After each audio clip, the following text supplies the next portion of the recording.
Chers compatriotes, salut. Comme je l'ai toujours dit, à chaque fois qu'il y a un sujet d'actualité ou une question qui me préoccupe, je me sens dans l'obligation de venir le partager avec vous. Et comme vous pouvez le constater, je suis très attristée parce que une fois de plus, le sang du peuple congolais a coulé, le sang des innocents a coulé et continue à couler. Et je suis aussi révoltée de voir que cette population qui est sans défense a été réprimée violemment parce qu'elle revendiquait ce droit. Alors, de prime abord, j'aimerais dire ceci, je ne suis pas là pour faire l'apologie de la violence. Je ne suis pas partisane de la violence et moi-même, je n'ai jamais été une personne violente.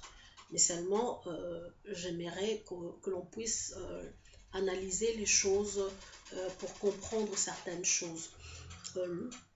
Je vois qu'il y a des gens qui disent que si la marche d'hier n'avait pas été convoquée, si l'opposition n'avait pas convoqué la marche d'hier, nous ne serons pas arrivés à cette situation. Ça veut dire qu'il n'y aurait pas eu de pillage, il n'y aurait pas eu d'actes de vandalisme, il n'y aurait pas eu d'incendie, il n'y aurait pas eu de casse par-ci, par-là.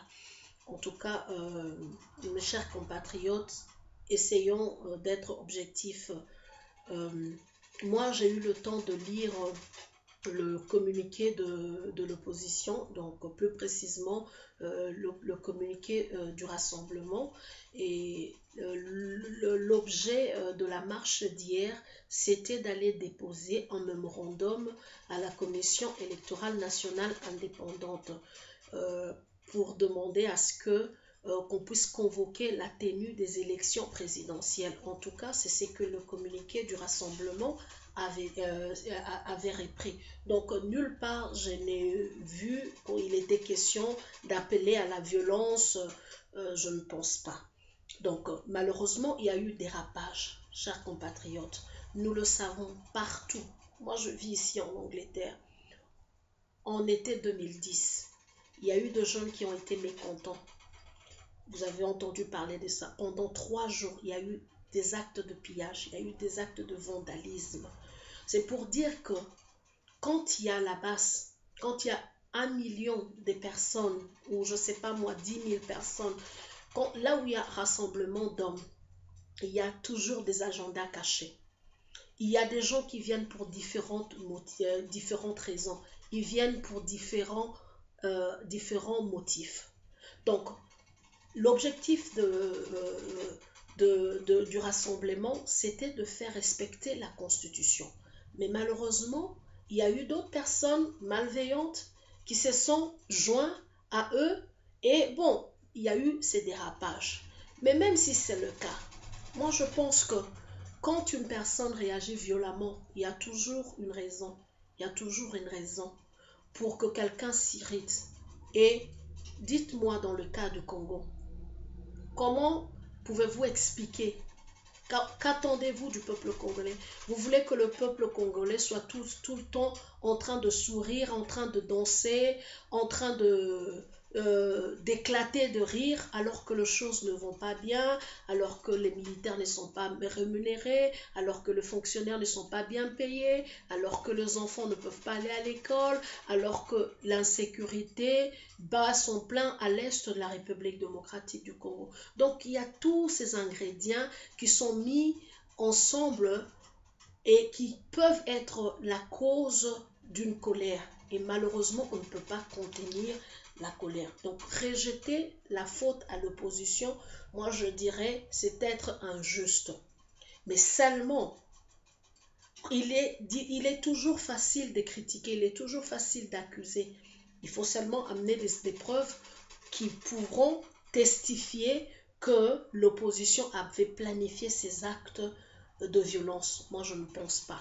Mais il y a des preuves pour démontrer que cette répression a été planifiée, cette répression a été préparée. Il y a 2 ou 3 semaines, j'ai vu sur les réseaux sociaux comment on montrait les véhicules anti-émeutes de la police congolaise défiler à travers la ville de Kinshasa. C'était une façon d'avertir les gens pour leur dire, voyez ce à quoi vous attendez, c'est à quoi vous allez avoir affaire au cas où vous essayerez de revendiquer vos droits. Le problème qui est là aujourd'hui, c'est quoi? Pourquoi nous sommes arrivés à cette situation? Mais c'est tout simplement parce qu'il y a un individu qui pense qu'il peut prendre toute une population en otage. Cet individu qui avait prêté serment, qui avait juré qu'il allait respecter la Constitution, c'est ces mêmes individus qui aujourd'hui est en train de violer cette Constitution. C'est à cause de ça que cette population est dans la rue. C'est à cause de ça.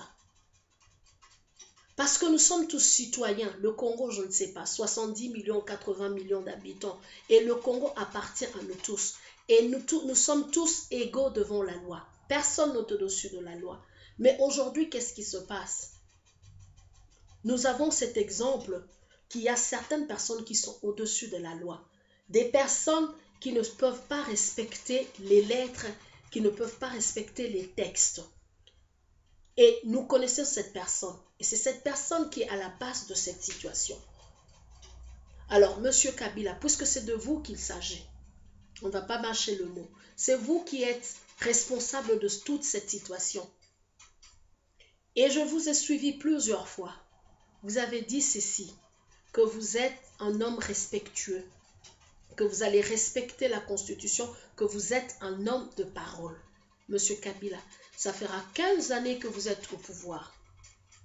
Le peuple congolais vous a fait confiance. On vous a élu 2 fois.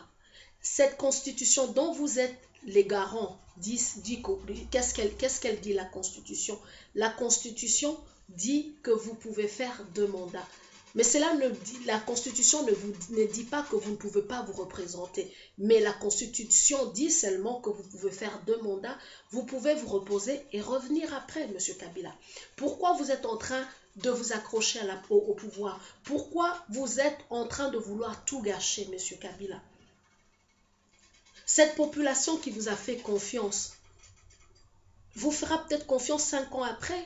Donnez la chance à d'autres personnes. Vous n'êtes pas né président de la République. Après la présidence de la République, il y a une vie. Et on ne vous empêche pas, on ne dit pas que vous ne pouvez pas vous représenter. On vous dit seulement que pour cette fois-ci, pour ce mandat, laissez à une autre personne. Monsieur Kabila, puisque vous avez fait tant de choses pour ce Congo, vous avez sécurisé l'Est, vous nous avez fait les 5 chantiers, aujourd'hui les routes sont asphaltées, aujourd'hui toute l'étendue de la République démocratique du Congo est électrifiée, il y a de l'eau potable partout, nos enfants vont à l'école gratuitement, nos fonctionnaires sont bien payés, nos forces armées, donc tout est bien. Vous avez modernisé vous avez révolutionné la modernité. Monsieur Kabila, vous pensez que cette population vous oubliera? Elle ne vous oubliera pas. Au contraire, elle vous offre la chance, elle vous offre le temps de pouvoir, parce que vous avez sacrifié votre jeunesse. Vous n'avez que 45 ans, allez vous reposer, et puis 5 ans après, quand vous allez revenir, vous aurez 50 ans. Cette population à qui vous avez tout donné, vous l'avez hissé à un très haut niveau, cette population vous sera reconnaissante et elle vous fera encore confiance. Mais pour le moment, elle a dit qu'elle n'a pas besoin de vous, Monsieur Kabila. C'est pas la mer à boire. Donc c'est vous qui êtes en train de créer cette situation. Et si demain le Congo s'embrase, Monsieur Kabila, vous serez tenu responsable. Et tout ce que vous aurez fait, tout ce que vous aurez donné pour le Congo serait tombé dans l'eau. Donc, c'est mieux, il est temps, Monsieur Kabila, que vous puissiez revenir sur votre bon sens, que vous puissiez revenir sur la raison. N'écrivez pas votre histoire avec le sang du peuple congolais. Ne l'écrivez pas, Monsieur Kabila. Regardez d'où nous sommes partis et où nous sommes arrivés. Il ne faut pas qu'on fasse encore marche en arrière. Ne soyez pas la personne par qui le scandale arrivera, M. Kabila. Essayez de décrisper la situation, essayez de débloquer la situation et la population vous sera responsable. Donc, vous qui êtes en train d'accuser l'opposition, dites plutôt à M. Kabila de pouvoir décrisper la situation parce que celui qui a la clé, celui qui a la solution à tout ce qui se passe, il le sait. Donc, c'est tout ce que j'avais à dire. Merci beaucoup. Que Dieu protège le Congo.